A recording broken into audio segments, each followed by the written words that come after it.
أعوذ بالله من الشيطان الرجيم قال رب اشرح لي صدري ويسر لي أمري واحلل عقدة من লিসানি ইয়াফকাহু কওলি। আসসালামু আলাইকুম ওয়া রাহমাতুল্লাহ। এই কোরআনের ভিতরে 114টি সূরা রয়েছে, 6348টি আয়াত রয়েছে। এই আয়াতগুলির ভিতরে সবচেয়ে বড় যে আয়াতটি, সেই আয়াতটিতে অনেক কথা আল্লাহ তাআলা বলেছেন।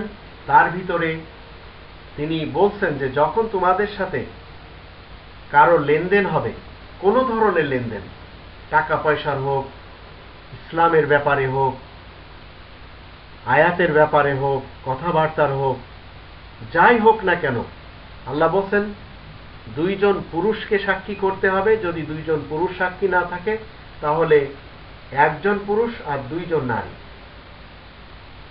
আবার আল্লাহ বলছেন লিখে রাখতে হবে। এখন আমি এমন কিছু কথা বলবো যেগুলি যদি আপনারা বুঝতে পারেন তাহলে বড় কিছু বুঝিয়ে আসবে, আর যদি না বুঝতে পারেন তাহলে হয়তো আমার বিপক্ষে আপনারা দাঁড় হয়ে যাবেন। কোরআনে, এই কোরআনের 6348টি আয়াতের ভিতরে সবচেয়ে বড় আয়াতটি আমি আপনাদের সামনে তিলাওয়াত করি। তারপরে যে বিষয়টি নিয়ে কথা বলবো সে বিষয়টি হলো, যারা রিওয়ায়াত করেন ধর্মের নামে, গ্রন্থের, হাদিসের বলেন বা রিওয়ায়াতের, এই রিওয়ায়াতগুলি একজনের থেকে শোনা হয়েছে, একজন থেকে রিওয়ায়াত করা হয়েছে, এগুলি কোরআন স্বীকৃতি দেবে কিনা। যদি কোরআন টিক মার্ক লাগিয়ে দেয়, যদি স্বীকৃতি দেয় তাহলে আমাদের মানা উচিত, আর কোরআন যদি স্বীকৃতি না দেয় তাহলে আমাদের কখনো মানা উচিত না।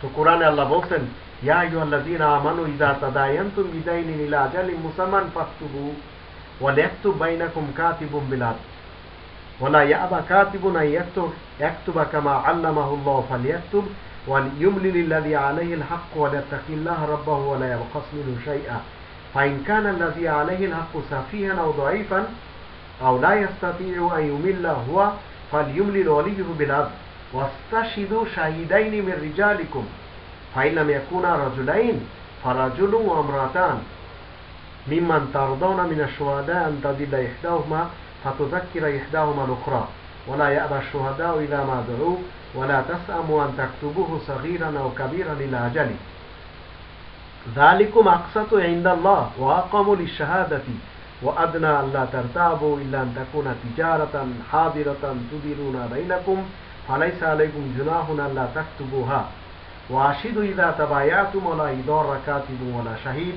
ওয়া ইন তাফআলু ফাইন্নাহু ফুসুকুম বিকুম ওয়াত্তাকুল্লাহা ওয়া ইউআল্লিমুকুমুল্লাহু ওয়াল্লাহু বিকুল্লি শাইইন আলীম। এখন যারা রিওয়ায়াত করেছেন রাসূল, এখানে তো আল্লাহ বলেন ইয়া আইয়ুহাল্লাযীনা আমানু ইযা তাদায়ানতুম বিদাইনিন ইলা আজালিন মুসাম্মান ফাকতুবুহু, যখন কোনো লেনদেন হবে তোমাদের, সেগুলি যে কোনো লেনদেন হোক না কেন সেটা লিখে রাখতে হবে। তাহলে এখানে রাসূল যখন কোনো কথা বলতেন সেই কথাগুলি কোরআনের হতো, সেহেতু কোরআনে প্রথম থেকে লেখা ছিল, তাই লেখার প্রয়োজন পড়তো না। কোরআনের ভিতরে দুনিয়ার প্রথম দিন থেকে 6348টি আয়াতের 114টি সূরা লেখা ছিল। 114টি সূরা 6348টি আয়াত লেখা ছিল। তো রাসূল সাহাবাদের সামনে কোরআন থেকে বলতেন, তাই লেখার প্রয়োজন ছিল না।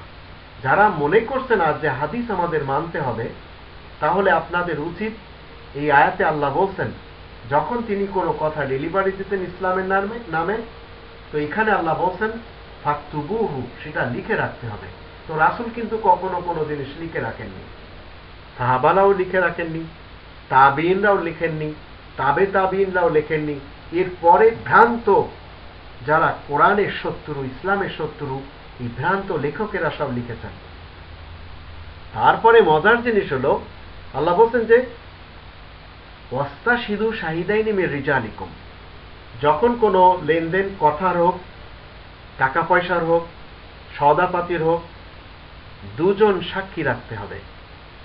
যদি দুজন পুরুষ সাক্ষী না পাওয়া যায় তাহলে ফারাজুলুন, একজন পুরুষ, ইমরাতান, দুইজন স্ত্রী, দুইজন নারী। যত হাদিস আপনি এবং আমি আজ দেখছি সব একজন একজনের থেকে শুনছে, অমুক অমুকের থেকে শুনছে, এভাবে রিওয়ায়াত করা হচ্ছে। কোথাও দুজন পুরুষ নেই আর কোথাও একজন পুরুষ অথবা দুজন নারী নেই। হয়তো বলা হচ্ছে আবু হুরায়রা আয়েশা থেকে রিওয়ায়াত করেছে, আয়েশা মুহাম্মদ থেকে রিওয়ায়াত করেছে। ঠিক এইভাবে বলা হচ্ছে রাসূল কোনোদিন লিখে রাখেননি, সেই রাসূলের ইন্তেকালের 200 বছর পর থেকে নিয়ে এই সব লেখালেখি। আবার লিখছে তারা ইসলামের দোহাই দিয়ে, তারা বলছে এগুলি সব ইসলামের হাদিস, কিন্তু রিওয়ায়াত করছে একজন। একজন বলছে সামিয়তু আন ফুলান, সে বলছে সামিয়তু আন ফুলান। দুইজন পুরুষ অথবা একজন পুরুষ আর দুইজন নারী আপনি কোথাও পাবেন না। তাহলে মুসলিমরা কেন মানবে সেগুলি? মুসলিমরা তো সেটাই মানবে যেটা রাসূল মানতেন। 46 নম্বর সূরা আল আহকাফের 9 নম্বর আয়াতে রাসূল নিজেই বলছেন যে আমি তো ইনাত্তাবিল্লা মা ইউহা ইলাইয়া, আমি তো অনুসারী সেই জিনিসের যা আমার দিকে ওহী হিসেবে নাযিল হয়। আর ওহী কোত্থেকে আসতো? রাসূলের কাছে ওহী আসতো আল কিতাব থেকে।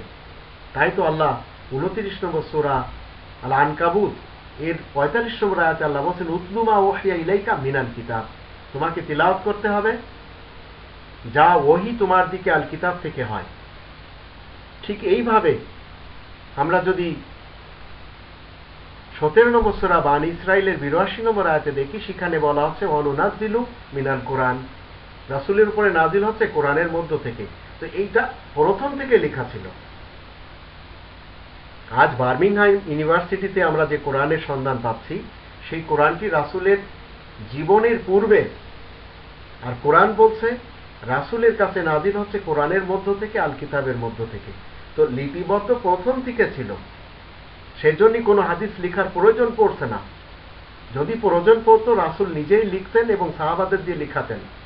কিন্তু এমন কোনো কথা কোরআন বলছে না বিদায় আপনি যদি উজবেকিস্তানকে নিয়ে চলেন, ইরাককে নিয়ে চলেন, তাহলে আপনার এই কোরআন এবং মক্কা ছুটে যাবে, আর আপনি পথভ্রষ্ট হয়ে ঘুরে বেড়াবেন, আর পরকাল আপনি সর্বনাশ করে দেবেন।